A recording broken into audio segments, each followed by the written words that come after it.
आदित्य ने बैग से शॉल निकाला और कुछ सोचने लगा। वो सोच रहा था कि पिछली रात जब वो बिस्तर पे जाने से पहले अपना बैग पैक कर रहा था तो उसकी माँ कैसे अपना शॉल लाई थी और उसे अपने बैग में रखने के लिए कह रही थी। कैसे उसने कहा था कि अगर बारिश हुई तो बहुत ठंड लगेगी।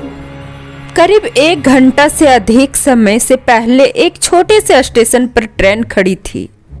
ट्रेन पर बैठे बैठे आदित्य का धैर्य जवाब दे रहा था। आजीज होकर वह अपने सीट से उठकर खड़ा हो गया। वह पता लगाना चाहता था कि आखिरकार ट्रेन इतनी देर से एक ही जगह पर क्यों खड़ी है। वह अपनी सीट से उतरकर गेट के पास गया। उसने बाहर देखा कि यहाँ बारिश हो रही है।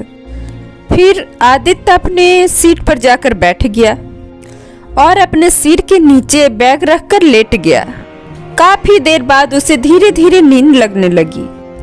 अचानक एक महिला ने उसकी बाजू को हिलाते हुए उसकी नींद उड़ा दी। वह उठकर बैठ गया। इसी बीच उसकी नजर एक अधेड़ उम्र की महिला पर गई। वह मैले कुचले और गंदे कपड़े पहने हुए थी। अपने हाथ में अपना हैंडबैग पकड़ी हुई थी। ट्रेन स्टेशन से बाहर निकल चुकी थी और अपनी रफ्तार पकड़ चुकी थी। नींद में आदित्य को इस बात की तनिक भी भनक नहीं लगी कि कब उसका हैंडबैग उसके सिर के नीचे से फिसलकर फर्श पर गिर गया है। आदित्य ने फटाक से अपना बैग उस महिला के हाथ से ले लिया और चेक करने लगा कि कहीं उसका पर्स और अन्य सामान गायब तो नहीं है। ज्यों ही उसने अपना बैग खोला तो अंदर अपनी माँ का शॉल देखकर आश्चर्यचकित रह गया। बैग में सारे सामान व्यवस्थित तरीके से रखे हुए थे।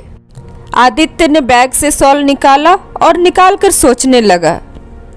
वह सोचने लगा कि पिछली रात जब वह बिस्तर पर जाने से पहले अपना बैग पैक कर रहा था तो उसकी माँ कैसे अपना शॉल लाई थी और उसे अपने बैग में रखने के लिए कह रही थी। कैसे उन्होंने कहा था कि बारिश हुई तो बहुत ठंड लगेगी। उसे अच्छी तरह मालूम है कि कैसे वह माँ पर नाराज हुआ था और गुस्से में शॉल को बैग से बाहर निकाल कर रख दिया था, मगर यह शॉल अभी भी उसके साथ था। वह मन ही मन सोचने लगा, शायद माँ ने इसे मेरे सो जाने के बाद वापस रख दिया होगा।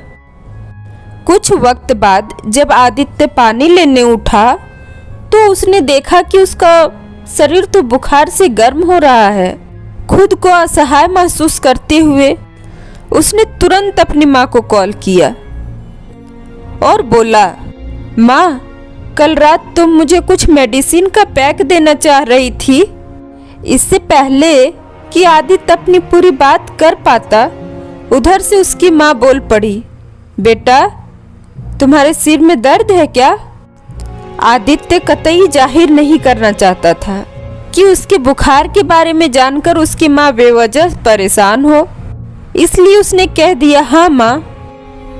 उसकी माँ बोली, मैंने तुम्हारे हैंडबैग के सामने वाले जेब में दवा की पैकेट रखा है, तुम उसमें से निकालकर सिर दर्द की एक गोली ले लो।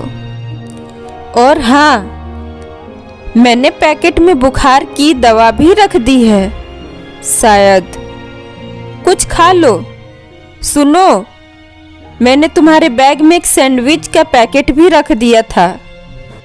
आदित्य कुछ घंटे बाद सोकर उठा तो पहले से काफी बेहतर महसूस कर रहा था।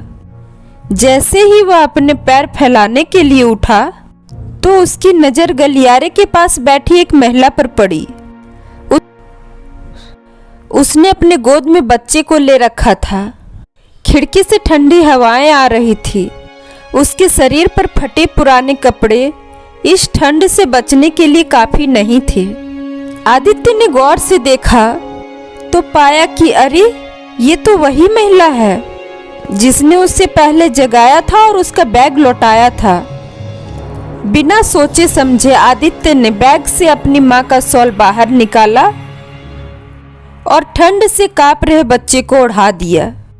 उसने देखा कि बच्चा कैसे सुकून से सो गया।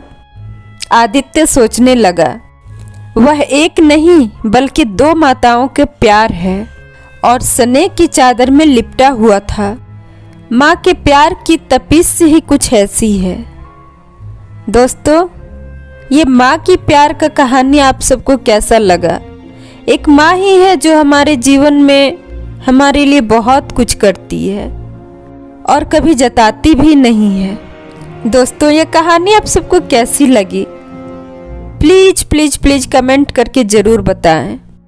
और हाँ दोस्तों, मैं आप लोग के लिए बहुत मेहनत करके कहानी बनाती हूँ। कृपया इसके लिए सब्सक्राइब करें, लाइक करें तथा शेयर करें ताकि मैं हर रोज़ और कहानी आपके लिए ला सकूँ। Thank you.